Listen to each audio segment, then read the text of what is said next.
Good morning. I'm Angelo Castro III. I'm Angela and we are the Castros. Oh, welcome to Brunch Friday edition. Yes, happy Friday na agad. Okay. Pag brunch ang alam mo, pag Friday, sino kasama natin? It's a Buddha's Belly Buddha's Day. Belly. Buddha's Belly Day Chinese food yan. Oo. So we have Angel, Hakaw, and Butchie. Nagbabalik yung kanilang platter. Oh. Uy, ang ingay na cellphone. Okay, sorry. Nagbabalik yung kanilang platter, di ba? We have chicken. Lechon Macau ba yan? Lechon Macau, siomai, Hainanese chicken. Is this duck? Duck ba or pork? Tapos we have Hakaw, my favorite. Yeah. Butchie also. And of Masarap course, Butchie their na nila. famous fried rice. Uy, mamaya. May mga kiki-brunch natin. Oo, abangan niyo po yan ha. Dahil meron kami mga kasama dito live sa studio. Live sa studio. Brunch nga sa. Sino kaya yan? Makahula ba kayo bago mag third gap? Alamin niyo kaya. Alamin nyo. All right. Let's move on. We're serving you news in a countdown. All that before your second cup of coffee. This is Brunch.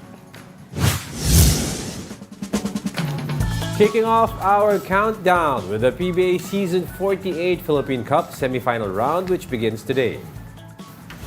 San Miguel Beermen face off with the rain or shine Elasta Painters in a best-of-7 duel at 7:30 p.m. Meanwhile, Ginebra Gin Kings and the Meralco Bolts begin their own semi-series at 4:30 p.m.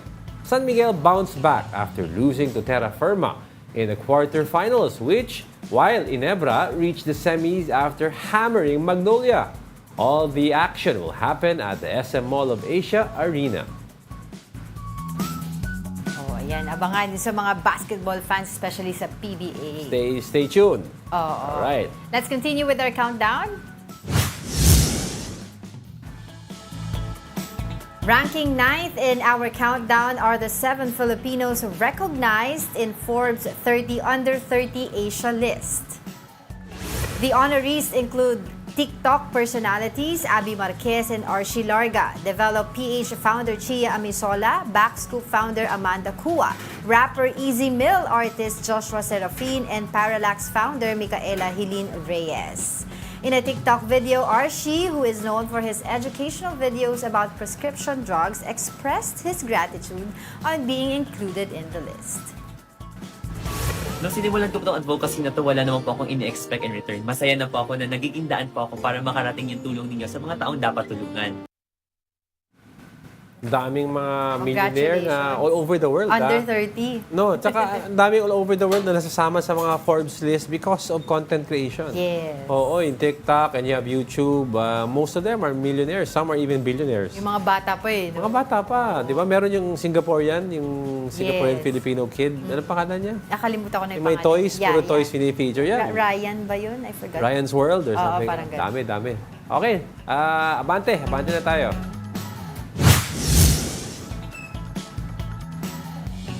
Coming in at the 8th spot, fugitive businessman Ferdinand Guerrero surrendered to the NBI on Thursday. Guerrero was convicted of illegally detaining actor host Bong Navarro back in 2014. He was found guilty, along with business partner Cedric Lee, model Denise Cornejo, and mixed martial arts practitioner Simeon Raz. Guerrero's lawyer says they would file various motions, particularly concerning his heart ailment. Oh, isa siya dun sa mga kasama nga dun sa That is that huhulihin day. pero hindi Sa siya condo, yeah. Oo, hindi siya kaagad na kapag-surrender dahil nga meron daw siyang heart condition. Oh. We'll see. Okay, meron akong isang kukwento sa'yo. Kakaiba kasi itong pampalamig na to, Diego, no, na pagkain ngayon tag-init. Gusto nyo ba ng halo-halo with a twist? Oh, nakakabahan ako dyan with a twist.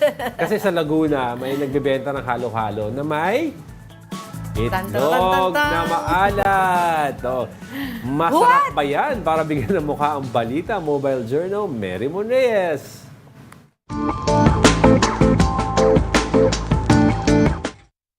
Pagtapos kumain ng maalat, naghahanap naman tayo ng something sweet pangontra umay. Pero sa nakita nating food stall sa QC, pinagsama na ang tamis at alat. Staple dessert sa Pilipinas ang halo-halo dahil sa mga iconic nitong sangkap tulad ng sago, nata, kaong na sinama sa shaved ice, evaporated milk at ice cream. Pero dito sa Canlaon Street sa Quezon City, nagbebenta ng kakaibang halo-halo na nag-originate daw sa Laguna. Nilagyan lang naman nila ng maalat na itlog o salted egg. Kwento ni Joel na owner ng branch na ito sa QC, pareho silang kumuha ng electrical engineering program sa kolehiyo ng founder ng sikat na Ben's Halo-Halo. Nag-OFW daw si Ben sa Italy at sa gelato nakakuha ng inspirasyon para pagsamahin ang tamis at alat sa pagkain. Kaya noong pinatikim sa kanya ang salted egg halo-halo, parang ngayon lang ako nakaano yan eh. Kaya, so natikman namin, nasarapan ako. Sabi ko, okay ito may yung salted, sabi ko, matamis yan na may alat. Masarap pagka yung matamis, tapos bigla may matitikman kang konting alat. Pero hindi naman siya ganun kaalat, pero para bang may sumusundot ng alat. bukod dyan, meron din silang pure makapuno halo-halo at ang spicy winter o ang pinaanghang na halo-halo. Bakit nga ba maanghang? Kasi naman, merong yung siling labuyo, chili flakes at chili powder. Nakaka-excite, kaya titikman na natin. Puro siya.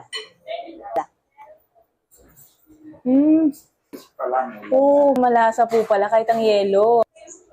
Oh wow. Buat mo yan mo, may malalasahan ka na nagatas pagka-creamy niya. Plus ito yung makapuno, lasang-lasa mo siya. Dudurugin natin na kaunti yung itlog na pula.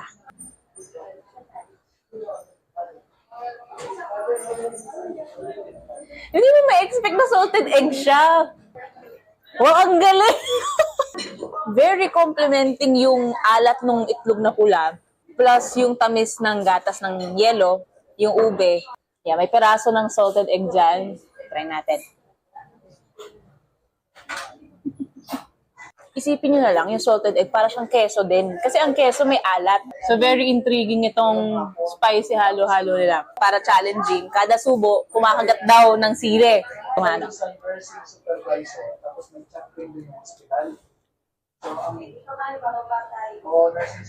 Hindi siya nanggugulat. Pero nararamdaman mo na unti-unti yung anghang sa lalamunan niya. Oh!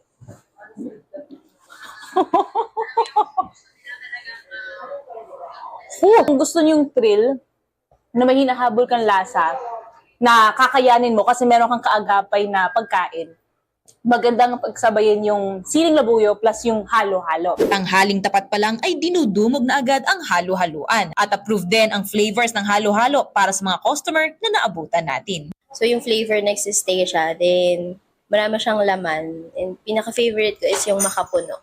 Unique siya compare sa iba. Lahat naman masarap. Pero yung first time namin pumunta dito, si Father, kinain niya yung may chili. Tinanong namin, masarap. Sarapan siya eh. Kaya kami pumabalik dito parati. Tamang sakto po sa summer heat ngayon. Abang-abang lang daw dahil baka magkaroon pa ng dagdag halo-halo variety na siguradong matcha-challenge ang taste buds mo. Pagdating sa pagkain, huwag daw matakot na mag-experiment. Kasi malay nyo, may madiscover pang food combos na bago sa panlasa, pero babalik-balikan. Mobile Journal Marymon Reyes po, hatid ang muka ng balita. Uy, pero Dapat dalhin yan dito ni Mary Bon. Masample. Hindi, pero sa Spain, ginagawa nila talaga yan. Yung chili with sweet desserts. Pero yung reaction ni Mary Mon ng Nakakatawa. Gusto ko matikman, Mary Mon, padala mo dito halo-halo na may tuyo. Tuyo. Meron ba doon kasama? Hindi, wala. Pero Sabi niya kasi Sabi ko expect more combination. O halo-halo na may danggit. Pero gusto ko doon yung may sili. Alam mo naman ako with my sili. Ito, kainin mo. Ano? Halo-halo na may kare-kare. That's too much na. Na may bagoong sa taas. Ang corny na. Hindi mo corny. Challenge You're kita so corny. Te-text natin si Mary magdala dito. Yes. May ibang flavor. Alright, coming up. Why did Marikina Representative Stella Kimbo grill the PhilHealth in a House hearing yesterday?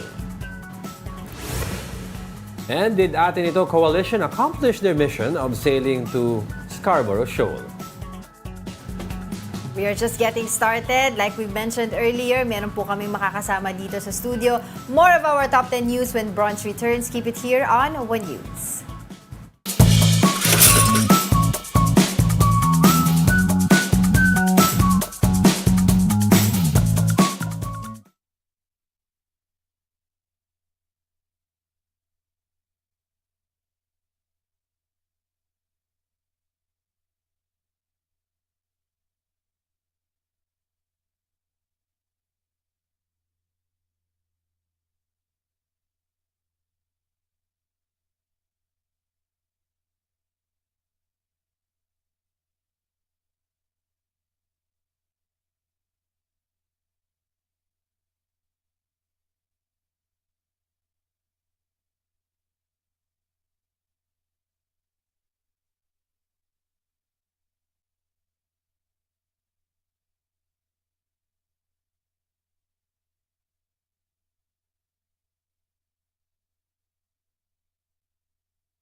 Ako na. Okay kasi, na. Okay, kanina kasi busy sa pagkain eh. So, you go. Good morning! You're still watching Brunch here on One News. Happy Friday Happy again. Friday. And, thank you so much, Buddha's Belly, para sa ating brunch for today. Happy birthday pala ka kay Tita Daisy. Yes, happy birthday, Tita Daisy. Happy Cancio. 18th birthday. Oh, Yes.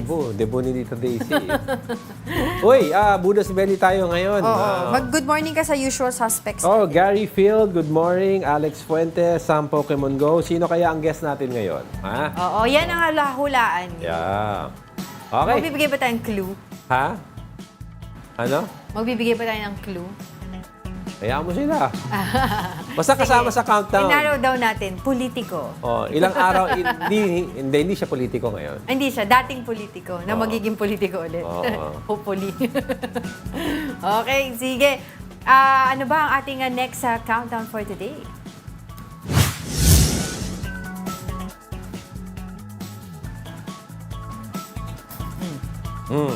Okay, sige. Going straight to our countdown. Sige, number 7 na tayo ngayon. The crackdown on unconsolidated PUVs began on Thursday.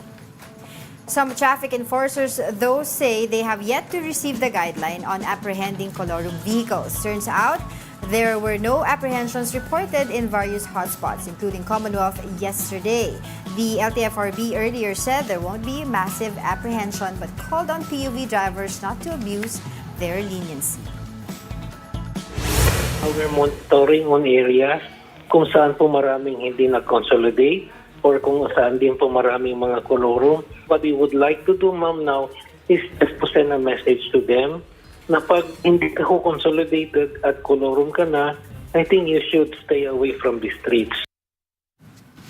Yan yung pinag-uusapan natin kahapon kasi nga nag-lapse na yung deadline. Tapos sinabi nga ng LTFRB, magbibigay sila ng show cause order sa mga unconsolidated. Yes. Pero ang sinasabi nila Marvel Balbuena, di ba, yung kanilang grupo, wala daw silang nare-receive na show cause order.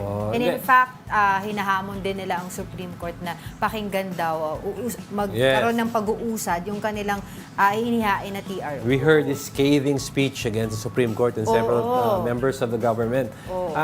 Kasi what will happen is if pinilit ng grupo na mga hindi nakakonsolidate magbiyahe, what's gonna happen is possibility of ma-impound ang jeep nila. And of course, alam naman, 50,000 penalty, 1 year suspension ng driver's license. These jeepney drivers, pinag-ipunan nila yung mga jeep nila. So if this happens, any chance whatsoever of in the future, maybe makakonsolidate sila with a existing cooperative, mahihirapan sila na impound ka eh. Mahal ang impound fee, ha? O kaya nga. Yung isang driver na panood ko din sa mga news natin, sinasabi niya, ilalaban daw niya yan, hindi daw niya ibibigay yung jeep niya eh. Diba? So, apparently, yun nga yesterday, according dun sa report natin, wala pa naman sila nahuli. Ang sabi ng MMDA, yung mga enforcers dun, wala pa daw kasing binababa sa kanilang guidelines. Yes. Diba? Paano sila mahuhuli, etc. So, tingnan natin the next coming weeks. Kasi they're supposed to draft the guidelines for due process para alam din ng mga drivers anong proseso, ano mangyayari pag nahuli. Diba? So, yung mga nakakonsolidate na, they're encouraging them or they are requiring them, diba? Na ipakita yung kanilang consolidation na permit, no? Yung mga necessary documents.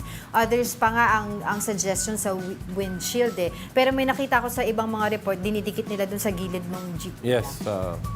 Naku, mahaba-habang ano pa rin to eh, laban ng mga hindi pa nagko-consolidate. Tsaka lastly, no, hindi sabi ni Marvel Buena and ibang grupo, hindi pa daw sila kinakausap ng mga agencies as to ano ang pwede gawin ng mga drivers na mawawalan ng source of income. Right. Yung mga hindi nakapag-consolidate, mawawalan kasi ng unless hindi sila kunin ng cooperative, pwede silang kunin eh. Mga hindi makukuha, ano ang pwedeng gawin? Yung mga elder statesmen natin o mga elder mas matatanda na jeepney drivers, di ba? Dapat bibigyan daw sila ng programa. Until now daw, wala pang nababanggit sa kanila. No. Yan ang according to Marvel Buena. Oo. Tapos nakita din natin yung ibang mga commuters that were, sabi nila, they were greatly affected by this change. Dahil yung instead na mag-jeep daw sila na mas mura, they had to commute using tricycle, yung mga 3 beses pa sila sasakay. For now, mas kasi napapamahal daw sila for now. Wala kasing route rationalization program. Hanggang hindi pa nakaset yan, nawawala ang actual, nababawasan yung jeep na flying the metro. So, instead of siguro dati 2-3 sakay, meron 4, meron 5. Nadadagdagan Exactly. Oo. So, yun yung mga nagiging problema nila. And yun nga, ginigiit nga nila Marvel Buena and the rest of his group, hindi pa expired yung kanilang franchise. Diba? So, And payagan only- silang And only Congress can Exactly. could, remove their Revoke, franchise. oo. Revoke their franchise. Okay. Okay, let's jump Continue on. with our, Let's jump on to the next. Coming in hot at the 6th spot is PhilHealth. The state-run insurer was under fire yesterday for their excess funds. Lawmakers learned that PhilHealth failed to spend 173.4 billion pesos collected from the contributions of PhilHealth members. They also have almost 40 billion pesos in government subsidy and 463 billion pesos in reserve funds. Marikina's 2nd District Representative Stella Kimbo grilled PhilHealth for not raising their members' benefits. In response, PhilHealth said they already increased their benefits last year, but Kimbo still questioned the contribution rate and proposed to suspend the collection of premium payments. Hirap ang taong bayan. Suspend premium payments. At matagal ko na sinasabi po ito sa inyo, lagi po ninyong tinututulan. Oo. Ang word pa na ginamit ni Congressman Stella Kimbo dyan na bilaukan sa pera daw, yung excess funds ng PhilHealth. Oo. Kaya noon pa naman din, in fairness naman sa kanya, noon pa niya sinasabi yan na dahil nagbibigay, nagko-contribute yung mga workers ng premium. Yes, Tapos, ang dami palang extrang funds, Yeah. diba? Na pwedeng paggamitan ng iba pa. At, syempre, yung ibang mga ospital na ang reklamo nila hindi nagbabayad pa ang PhilHealth. Actually, pag titignan mo yung unang linabas ng report ng mga hospital, yung mga Yeah. hospitals association na Yeah. groups, naka-backlog pa several years ang iba. Tsaka when they pay daw, pag nababayaran daw sila, Hindi pa yung buo, sinasabihan sila, we'll pay you in tranches. Oo. Tapos nag-iiba daw yung amount every tranche. Parang hindi daw nasusunod minsan yung nakaset na amount. So yun nagiging issue ngayon. Tapos yung pala, ang dami naman pala nilang excess funds. Yeah. Kawawa yung mga... Kailangan silipin talaga. Kawawa yung members, pero hindi mo rin masisisi yung hospital. Kasi if they don't get these funds... How are they going to operate? Yeah, operating expenses kailangan nila. Bayaran nila yung electricity, bayaran nila yung equipment, yung mga gamot na ginagamit, yung professional fee ng mga doktor. Yun. Kailangan talaga nila silipin yung proseso na yun. Bakit ganun, di ba? Ang dami, mandatory. Yung ang tawag dito, yung premium hike. Binabayaran ng mga workers. Tapos, di ba, ang dami pang sobra. And then, siguro magdagdag sila ng iba pang funds sa mga sakit na kino-cover nila, like cancer. But recently, parang may dagdag naman daw cancer, sila. Cancer is part of it. From, I think if I'm not mistaken, 100-something thousand before, parang nag-jump to 1.4. Parang ang gusto ata nila is gawin mas comprehensive pa for other palliative treatments. Yes. Kasi very limited to chemo and specific treatments. Yes, Pero in general, kasi meron din yung immunotherapy, which is also expensive and another form of cancer treatment, which is very proven to be very effective for some cancer. Sana daw isama nila comprehensively possibly all the aspects ng cancer na kailangan nimong gamot.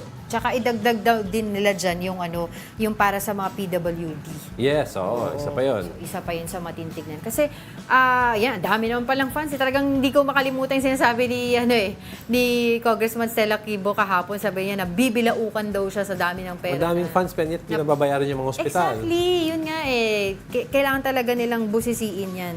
Dahil yan yung isa sa mga reklamo talaga yung mga ospital na hindi daw sila nababayaran. Ano ba? Naghihintay mga board ng mga bonus nila. Di ba yun ang sinasabi ng ibang... Na-issuehan kasi sila di ba? Yun ang sinasabi ng ibang members of Congress. Di ba? Ano ba? Lalaki ng mga bonus ng mga board members na yan. Di ba? Bakit madaming excess funds? Ako. Hindi pa ako nagsabi nun. Easy. Okay, let's continue with our countdown.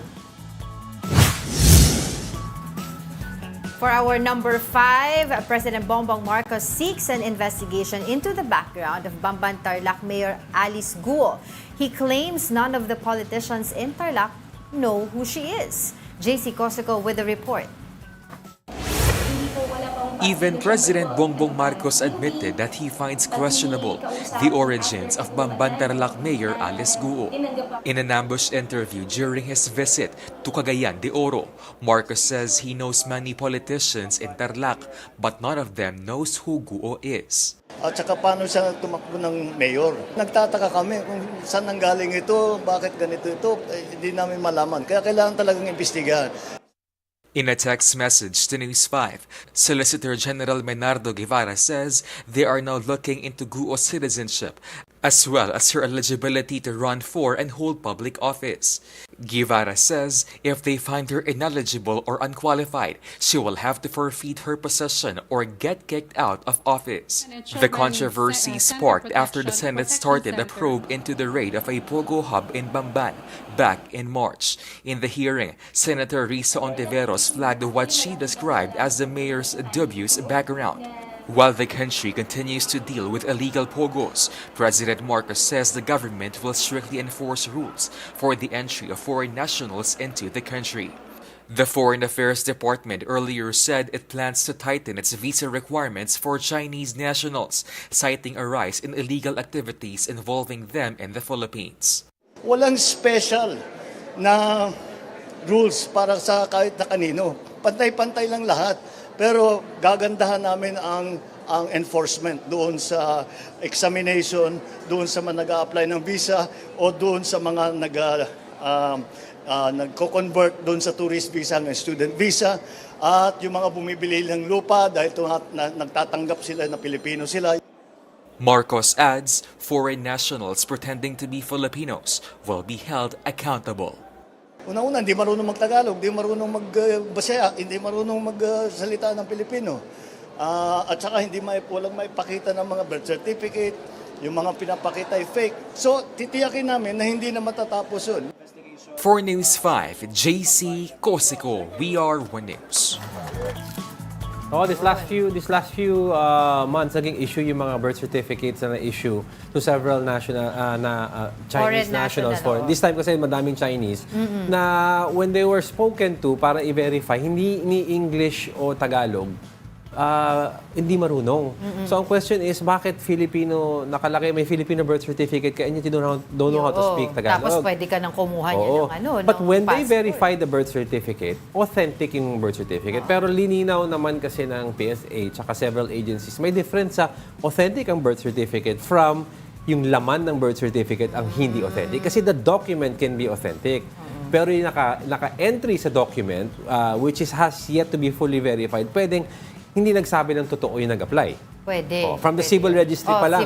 Civil registry pa lang. Pwede ilagay late registration. That's why itong investigation na pangungunahan ng Solicitor General natin will be coordinating with several agencies. Yes. Like PSA, as you mentioned, DFA as well, at saka DILG, at saka, if I'm not mistaken, DepEd din kasama doon. Because lahat yan magkakadugtong di ba? Yeah. Doon sa mga kaso na yan, di ba? Tapos nagkaroon din tayo ng issue dito doon sa influx ng students sa Cagayan. Marami. And apparently, there's a quota, sinasabi ng BI sa atin, ng Bureau of Immigration, the last time we talked to them, 1/3 of the population ng school, yung kaya nilang each campus university, diba? Ang pwede nilang i-accept when it comes to foreign exchange student. Oo. Diba? Tapos itong issue na to kay Mayor Alice Guo na tinitignan nga natin na parang saan talaga siya nanggaling. Kasi late registration ng birth certificate. At 17 years old. Ako late registration ako, pero galing ako Pero dito. ito kasi biglang 2021,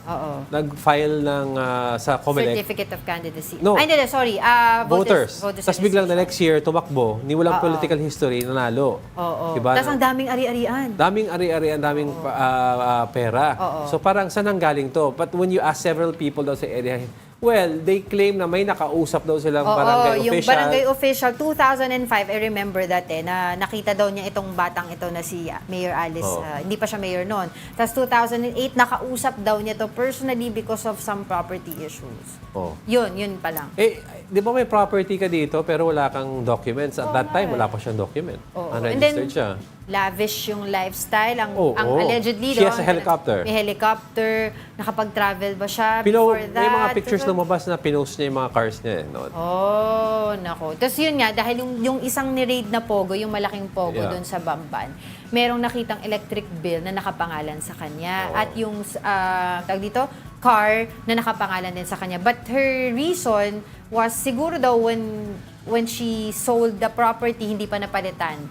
Which is, in fairness naman, pwede yun. Pwedeng mangyari yun. But we'll see, tingnan natin kung ano pa yung mangyayari dun sa investigation nila. And definitely, tututok tayo dyan. Diba? Alright, next. Investigasyon na naman. Heating up at the 4th spot is Ping Lacson. The former senator warned that former PIDEA agent Jonathan Morales is an unreliable source. In an interview with Storycon, Lacson described Morales as someone who involves himself in issues. He recalled how Morales suddenly joined the chorus of people accusing him of participating in illegal drug activities when he was still the PNP chief. May character nga si Morales at meron siyang reputasyon na talagang sumasakay sa mga issue at kung sino man yung nakikinabang doon sa kanyang ginagawa, hindi natin alam yon.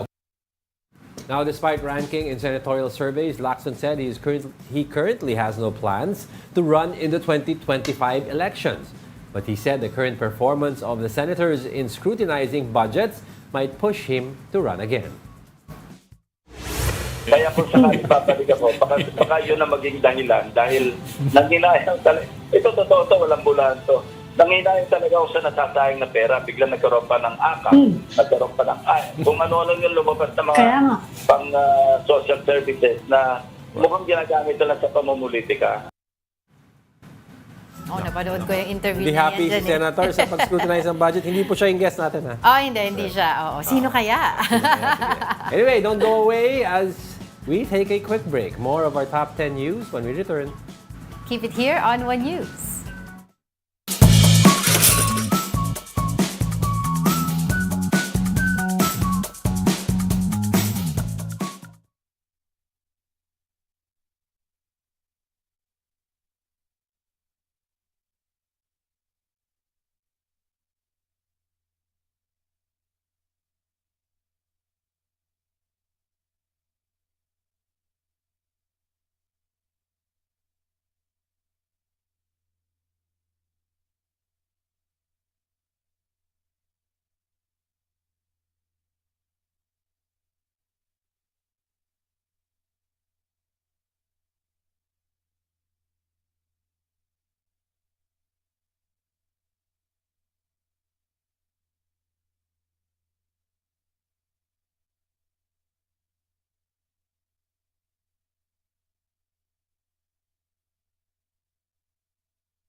You're still watching Brunch here on One News. Ngayon, Happy Friday. Happy Friday. Ang last na pinag-usapan natin yung issue, yung sa kay Senator Ping. Oo. So, may sabi natin, may guest tayo, na special guest. Oo. Hula ng iba, si Senator Ping daw. Hindi. Mali kayo. Oo, sige. Alamin natin, pasok siya sa top 3 natin today. Sino For ba? our top 3, may magbabalik politika. Former Senator Bam Aquino is now gearing up for his political comeback in next year's polls. The former Liberal Party stalwart now leads the Katipunan ng Nagkakaisang Pilipino or KANP. In a television interview, Aquino says he is ready to return to politics after around half a decade. Aquino served as a senator from 2013 to 2019. He did not run in 2022 as he was then presidential candidate Leni Robredo's campaign manager.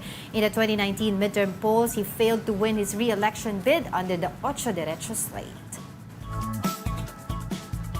Now let's talk more about his plans ahead of the 2025 elections. We have with us now former Senator Bam Aquino himself joining us live here in studio. Hello! Good morning. Happy brunch, Hey, Angela. Happy brunch. Pare Thank you. Diego. Yes. Hello. Bakit pare? Magkakilala na ba kayo noon? Actually, meron kaming secret past ni Mr. Diego What's Castro your over past? there. Oh yeah, magkasama kami ni Senator Bam sa TV show before. Yes. Nagkakabukingan ng edad. Oo nga. How old were you then? 80s. In the 80s, Hindi. I was 9 years old. Diego was 11. Oh, so wag na kayo mag-compute mga branch. So, Medyo aabot po ng 30 years more. yes, more. More than 35 years ago po yun. Yeah, that was the show that was produced by my mom. Yes. And he got a different talented individuals together. Na ngayon iba-iba na rin ang karera. Kumbaga. Yung Very successful. pinaka-naughty sa aming cast nun, si Diego. And Senator Bam was the funniest. Oh, wow! Talaga? You were always the funny one. We had that joke wall thing. Ikaw lagi nilalagay. Wow! I'm so happy na sinabi Naalala ko I niyo was pa the yun. funny one. Sobrang nakakataba yun ng puso ko, pare. But we go a long way back. Yes, And, can I just say I'm so happy to see the two of you on Oh, the show. yes. Of course. We've So known happy each other to have for a you. long time and happy to be part of your Well, brunch thank you show. for joining us. Dati, chine-chase ko lang to lagi sa Sona, Oh, sa Sona. Congress, di ba? Sige, let's start Anyway, off. sige, Senator go ahead. Bam, mainit ka this week. A lot of reports came out that you decided to run for the Senate seat again. But ito, ang medyo mainit na issue is, hindi daw sa Liberal Party. No, so as early as 2019, umalis na ako sa Liberal Party, Yeah. Diego, Angela. And I was happy to be a private citizen in 2019. And then in 2022, nahiling ako ni Vice President Robredo at that time to run her campaign. But around that time, may nabuo na rin na bagong partido. The youngest political party in the Philippines, yung KNP. Yes, no? yes. And yung nagbuo nito, mga young, dynamic, innovative, young leaders from all over the country. Binuo nila yan para sa kandidatura ni Vice President Leni. And after the elections ng 2022, after May, nag-usap-usap yung grupo at sabi nila, baka magandang ituloy pa rin natin to. Let's still pursue this party as the youngest political party in the Philippines. And this May, kasi 1 year na before the midterms, hiniling nila ako to be formally the chairman of the group. And I accepted. So you're part of the founding group of this new political party? Yes, so I was one of the advisors of this political party. Yung mga pillars ng partidong ito, no, medyo iba rin siya. So unang-una, nandyan yung good governance or yung maayos na pamamahala, economic and social justice o yung pagkiling sa mga mahihirap sa ating lipunan, and yung paggamit ng edukasyon at teknolohiya para iangat yung bansa natin. So it's new, it's a little different from the way other parties are run. Usually kasi sa mga ibang partido, ang decision maker mo dyan, isa o dalawang tao lang talaga. Yes. Yung founder o yung main candidate, di ba? But in the case of KNP, ang pangako ko sa kanila is that we will go through this through our country. We'll go through decisions na magkakasama tayo dito. And we're all peers here, no? So it's a small group, hindi naman siya ganun kalaki, but malaki yung potential. I'm quite excited when I meet with this party. At palagay ko rin na parang mas bagay rin ako sa partidong ito.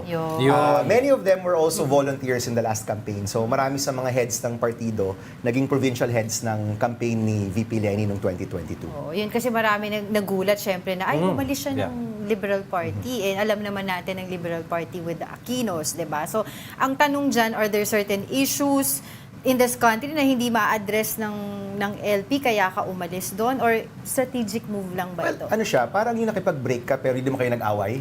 Di ba? Alam mo yung mga ganun, You're di ba? just friends. Oo, we're still friends, We're still di ba? friends. But, Okay. parang feeling ko mas magiging masaya ako dito sa pangalawang partner natin, di ba? So, I talked to, of course, Senator Kiko.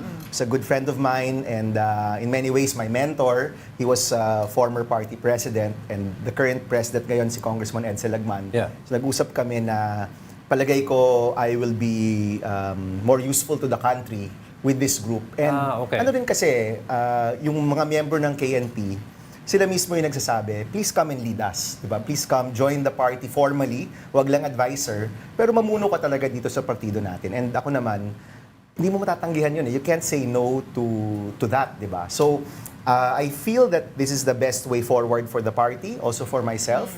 And at the same time, wala na bang samaan ng loob with the other parties na kasama sa coalition. Maayos ang hiwalayan. Yes, kaya yon. Kaya pala yon. Yung maayos na hiwalayan. They can still be friends. I'd like to talk about, Bam, no, yung 2022 election. Yes.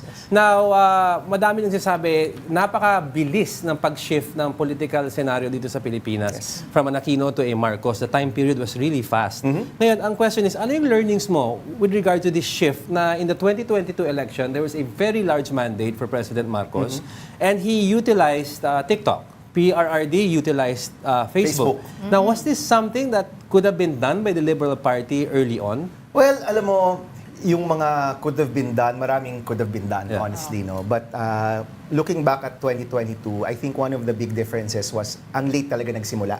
No? So, in October of 2022, nagpaplano pa akong tumakbo sa Senado. Si Senator Pangilinan nagpaplano rin tumakbo sa Senado. We were all gearing up for that. Of course, when Vice President Lenny decided to run, nag-iba yung mga roles namin. I took on the campaign manager role, and si Kiko, Senator Kiko, ran for Vice President. No? So, nag-iba, and then, nung araw na nag-announce si VP Lenny, she had just decided really a few days before that. So, pati yung pag-organisa ng mga tao, ng mga volunteers, it really started bandang December na.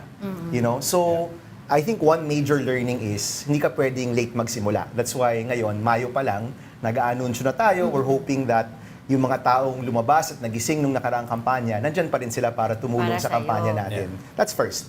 Pangalawa, nakita rin natin yung lakas ng social media. Yes. Now, ang magandang pangitain dyan is that by April and May of 2022, nakakasabay na tayo dun sa social media ng administration at that time. Yeah. So, it is very possible na makipagsabayan ka sa social media, but you need time talaga and resources to be able to build up to that. Ngayon, kung makikita mo, because I would say yung trolling is less now, fake news I think is also a little less now. Makikita mo na mas malaya ang social media space natin. Meron pa rin disinformation, of course. Deepfake. Deepfake, but siguro in many ways, medyo mas naging maalam na rin yung taong bayan. Yeah. In 2016, parang na-caught off guard tayong lahat sa social media with the level of trolling, violent speech, you know, talagang parang grabe yung, parang tsunami siya, no? But as the years went on, parang yung mga tao got smarter, no? Medyo alam na nila na may fake news, alam na nila na may mga bagay na clickbait, di ba? So people are smarter now. But that being said, syempre, kailangan makikipaglaban ka pa rin in that realm. No? Kailangan kung gusto mong makipagkompetensya sa social media, on ground, sa mga volunteers, you know, kailangan mong gawin yung kailangan mong gawin para lumaban sa larangan na to. Right. Pero kasi you said nga, no, maaga ka nagsabi na you're interested to run again for the Senate. And usually kasi dito sa Philippine politics, pag maaga ka nagsasabi na tatakbo ka, sinasabi nila maaga kang mahahanapan ng butas, maaga kang malalaglag or whatsoever. Did that come to your mind before? Hindi naman. Hindi naman. No? I'm proud of my track record sa Senate. No? Marami tayong batas na naipasa. Including of course the Free College Law, the Competition Act, the Go Negosyo Act. So, palagay ko nga, parang wini-welcome ko yung wini-welcome ko yung pagkilati sa atin. No? I welcome that, no? In fact, palagay ko mas maganda nga na tingnan nila yung track record, tingnan nila yung mga nagawa na natin. In the end, kung yan disadvantage sa iba, palagay ko advantage yan sa akin. Right. I'd like to pick your brain about the current state of education in the Yes, country. Now, we've seen several reports come out that Ateneo's rankings have dropped, so has other universities. A lot of issues about reverting to the old school calendar. Dapat hindi daw ginawa. Some people say dapat infrastructure na lang or bigyan mas madaming sweldo yung mga teacher. What is your take on how this administration is handling all these issues? Right now, firefighting yung nangyayari, no? Ang raming issue and itong nakaraang buwan, ang raming araw ang nawala dahil sa init ng classroom. Yeah. So literally, mainit yung classroom, di ba? Nung bata tayo, hindi natin maiisip na makakancel yung class dahil sa init ng classroom. So, ulan. Ulan, di ba? So, baha at lakas ng ulan, never init, di ba? So, ibig sabihin yan, yung mga challenges natin, pabago-bago din, di ba? AI is here already. Yeah. Paano i-handle yan ng ating teachers, ng curriculum natin.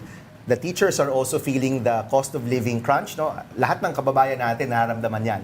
But the teachers also feel it, no? Yeah. And many studies will show yung kalagayan ng isang eskwelahan is largely because of the teachers. Kung gaano kaganda yung maibibigay na edukasyon sa mga bata, yan ay dahil sa mga guro natin. So, ang laki rin ng focus sa kanila. So, pagdating sa edukasyon, everybody has to come together. No, ito yung mga issues na wala dapat politika, wala dapat kulay, lahat dapat nagtutulungan.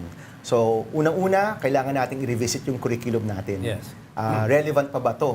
Ito ba ay magbibigay ng mga graduates na may kakayanan na makipagsapalaran sa merkado? A lot of students now, even if they graduate, walang trabaho. That's right. Which means hindi integrated yung ating tinuturo at yung pangangailangan ng ating merkado. Our facilities need to change with climate change. It needs to be more high-tech kasi hindi na kaya ang walang internet, no? Yes. Education and internet connectivity go hand in hand already now. That's right.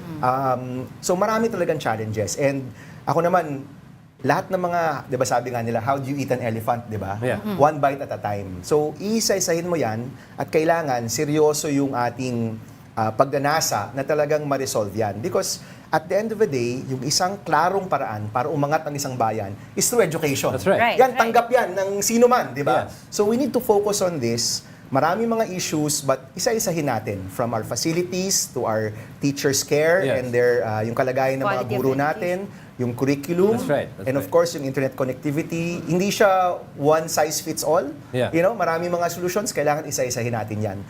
During my time in the Senate, yung naging focus was really access. No, maging libre yung kolehiyo. And gusto ko lang to i-bring up because during that time, napasa ko yon as a member of the minority. Yes. No, and may mga nagsabi kay President Duterte, wag pirmahan yung batas na yan kasi galing yan sa minority. But he still signed it. Yeah. And in the end, nung pinirmahan niya yung batas na galing sa minority and everybody supported it, it became one of their top accomplishments during that administration. So, pakita lang, I mean, it just goes to show na may mga bagay na kapag nagsama-sama, Yes. kapag nagtulungan, yung taong bayan yung pwede mag-benefit. No? And I hope ang edukasyon, isa yung larangan na pwede tayong mag-ceasefire muna, mag-focus tayo dito at bigyan natin ng pansin yung mga problema ng mga kabataan natin. Right. Okay, so let's go to foreign policy. You mentioned earlier kasi na walang politika, walang kulay Yes. pagdating sa pagmamahala ng ating bansa. No?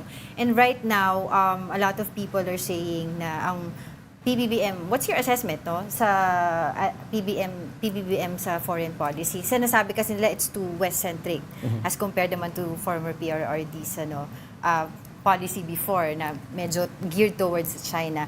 But what's your assessment on Right now, I'm in favor of the current foreign policy of the government, no? And especially yung mga moves ni Secretary Manalo, Secretary Chodoro, no? Kailangan nating paglaban yung ating bayan. We have to make a stand on that. And tinanong nga ako nito the other day Sabi, hindi ba daw ironic na yung posisyon ng gobyerno ngayon very similar sa posisyon ni Pinoy?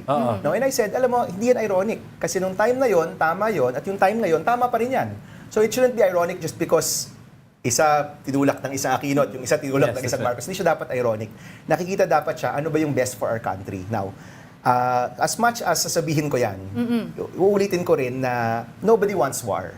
No? Kasi yung mga iba, yung ginagawa na yan, magdudulot yan ng gera.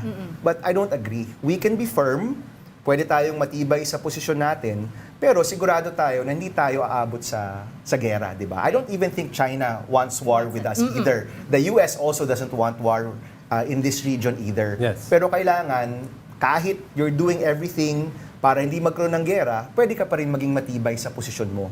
And the other day, I think si Gretchen Ho, one of your colleagues, was there in Yes. Zambales. no? Atin ito. Yeah, Oo. atin ito. So I was a guest in in the big story, and habang kinakausap siya doon while she was there, and she was covering itong mga maliliit na bangka, no, maliliit na bangka at the West Philippine Sea, and of course makikita mo sa malayo yung malalaking Yes, ships I've ng seen that China. video. Alam mo, honestly ako, it reminded me of people power. Yeah. Yun yung naalala ko kasi isipin mo itong mga fishermen na ang lilit itong mga bangka nila, siguro kung mahipan lang yan ng mali, baka tumaob sila. Correct, yes. And yet, hindi sila natatakot na harapin yung mga barko ng China. I mean, yan yung tapang na kailangan natin ngayon, di ba? And we need to support our fishermen, we need to support our military, para klaro na yung buong bayan natin, suportado yung ating paninindigan dito sa ating teritoryo. Well, at least regarding these issues, nakukuha natin yung pananaw mo. But lastly, we're gearing towards, of course, malapit na yung election. And now there is a rift between, surprising rift between PBBM and PRRD. Now, does your group benefit from this? And who is really the true opposition? Honestly, para ngayon kasi yung grupo ni President Duterte na talaga yung It looks opposition. like- it di ba? looks like, So, yeah. let them handle the political side. Ako, palagay ko, yung taong bayan, naghihintay sila ng mga leader na pwede mag-focus sa problema nila. No? Kung ano talaga yung problema ng mga kababayan natin. If you look at all of the surveys, pag nag-iikot ako, ang number one yung sinasabi ng mga tao, Senator, ang presyo ng bilihin napakataas na. Yung kinikita ko, kulang na kulang na. Yeah. Di na kayang tapatan ng kinikita ko ang kailangan ko para sa aking pamilya. So I think for the Filipino people, as much as there are many important issues, and many of them nasa top 10 natin ngayon, yun pa rin yung main That's Di ba? right, yeah. Paano natin papataasin ang kita ng mga manggagawa natin? Paano natin pabababain ang presyo ng bilihin natin? How do we make sure na kung tutulong ang gobyerno, yung tulong na yon talagang ma-address yung puwang ng kinikita at ng kailangang gastusin. That's right. Ito dapat yung bigyan natin ng focus.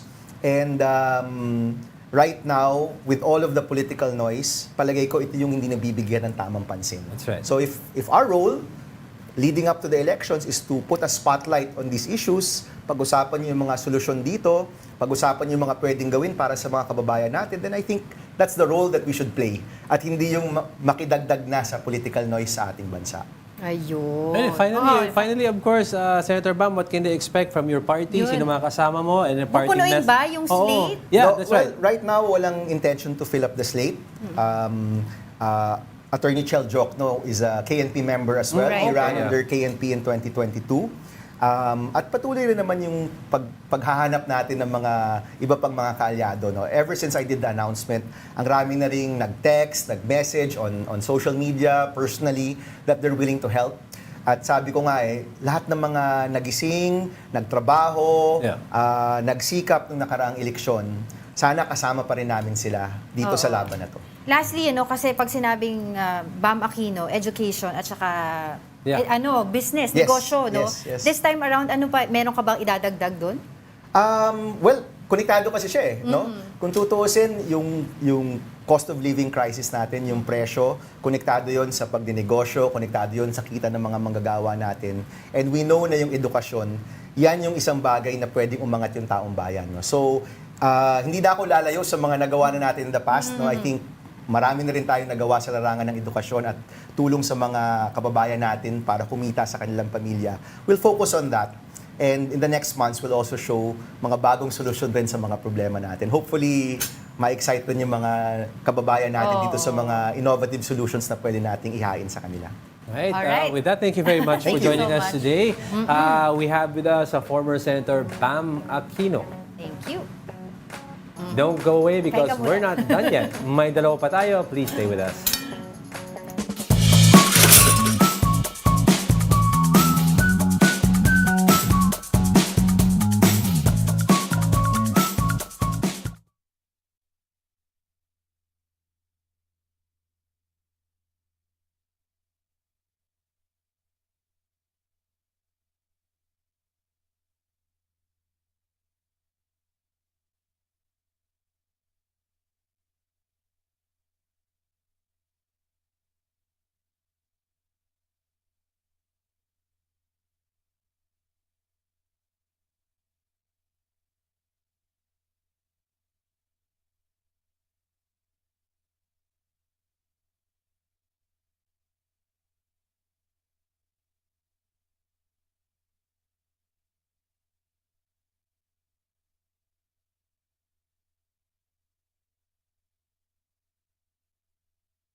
Ikaw! Ako ba? Oo na ba tayo? Welcome back. You're still watching Brunch here on One News. Oy, pero may isang bagay I-check ko kasi. May isang bagay di ako agree kay Senator Bama. Ano? Ako na yung naughty one. Oo nga, naughty ka daw eh. Hindi ako naughty. Oo, ang daming ang daming Daming nagko-comment sa comments. atin. Thank you for the comments. Keep them coming, di ba? Relax lang tayo. Alright, let's move on to our top 2.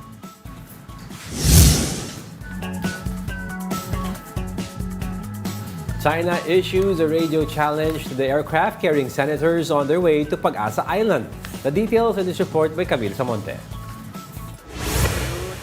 Defense Secretary Guo Teodoro, together with Senate President Mig Zubiri, Senators Joel Villanueva and J.V. Ejercito visited Pag-asa Island in the West Philippine Sea today. The purpose of their visit was for the groundbreaking ceremony of the bland barracks of the Philippine Navy. However, before they reached the island, their aircraft reportedly received radio warnings from China and were allegedly attempted to be driven away. Yung paglanding nga namin kanina, meron ng mga verbal challenges. And it's so sad na nandito tayo sa loob ng ating bansa, teritoryo ng Pilipinas ito. Tapos sinasabihan ka, umalis ka dito kasi ito ay teritoryo ng China. Talaga nakakagulat, no? Nakaka-alarma at nakakagalit. At gusto ko lang pong sabihin kung nakikinig po sila, ito po ang teritoryo ng Republika ng Pilipinas. Hindi po inyo ito. Ito po ay teritoryo ng Republika ng Pilipinas. Bago pa dumating si Magellan, atin na po ito.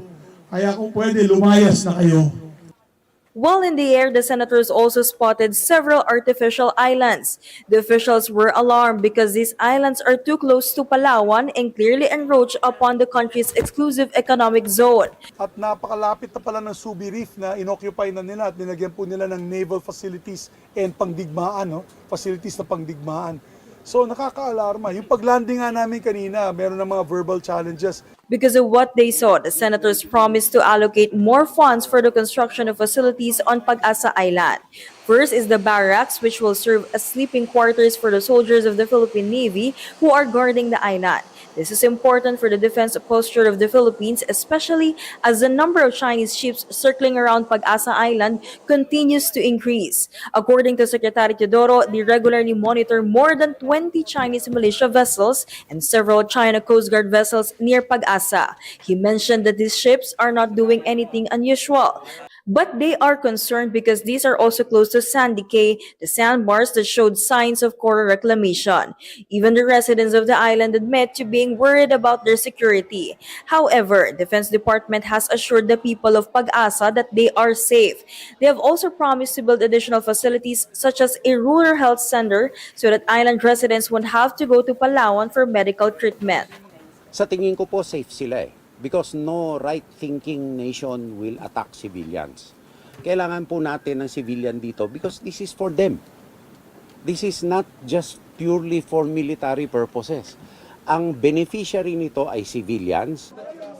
For News 5, Camille Samonte, We Are One News. Oh, 'di ba? Nagpunta sila doon sa Pag-asa Island. Kasi 'di ba, nagkaroon ng issue diyan na kinikriticize. Hindi ko na alam kung kasama si Senator Mig Zubiri doon. Yung sa mga nagpunta ng mga senator. What I know, si Senator Bato de la Rosa, Senator Joel Villanueva, Senator, sino pa ba? May isa pa na nagpunta sa FIBA, so susuot nila yung t-shirt. Hanggang t-shirt na lang ba tayo? Di ba? Pumunta sila doon. Oo. At sige, let's continue with our top story for today. Our top story for today is the successful civilian mission of Atenito Coalition in the West Philippine Sea. The group successfully sailed within the country's exclusive economic zone, and they also placed symbolic buoys in delivered food and fuel supplies to Filipino fishermen in Bajo de Masinloc. The main convoy decided to push on to Scarborough Shoal, as their smaller team had broken through China's blockade and was already able to deliver the provisions. Ang ating advance team ay nakaabot at nalampasan ang massive at illegal na blockade ng China sa Bajo de Masinloc. Kaya ang masasabi natin, mission accomplished, mission success tayo. Ang tingin ko dyan parang people power at sea ito, no? people power sa dagat ito. The world will look at this, makikita nila na the people themselves are asserting our sovereign rights. Oo, people power. So, pag nakita mo kasi talaga, di ba yung sinasabi din ni former Senator Bam Aquino, yung mga fishermen natin sabay-sabay, parang Avengers yung dating. Maliliit na bangka, Nakakilabot, and yet promise. they brave the seas, the high seas, Yes. to support this mission, just to fight for our, So, congratulations. for our rights. Congratulations sa coalition na Sa yan. coalition na yan. At saka huwag matatakot. Oo. Have courage. Although sinasabi ng sa China, 'di ba, yung sa kanilang tabloid newspaper na hindi daw naging successful, Global naharangan daw nila, ganyan. Pero tayo ay successful naman dahil yung mission naman tatlo, 'di ba? Sinabi naman yun sa atin ni Rafaela David. Anyway, with their courage, I'd like to leave a quote. Courage is the most important of all the virtues because without courage, you can't practice any other virtue consistently. A quote by Maya Angelou. Have courage. Have courage. And that wraps up today's episode of Brunch. Join us again on Monday. I'm Angela Lagunsad Castro. And I'm Angelo Castro III. We are One News. All sides, all the time. Nagaw Thank ka. you, Buddhist Bell.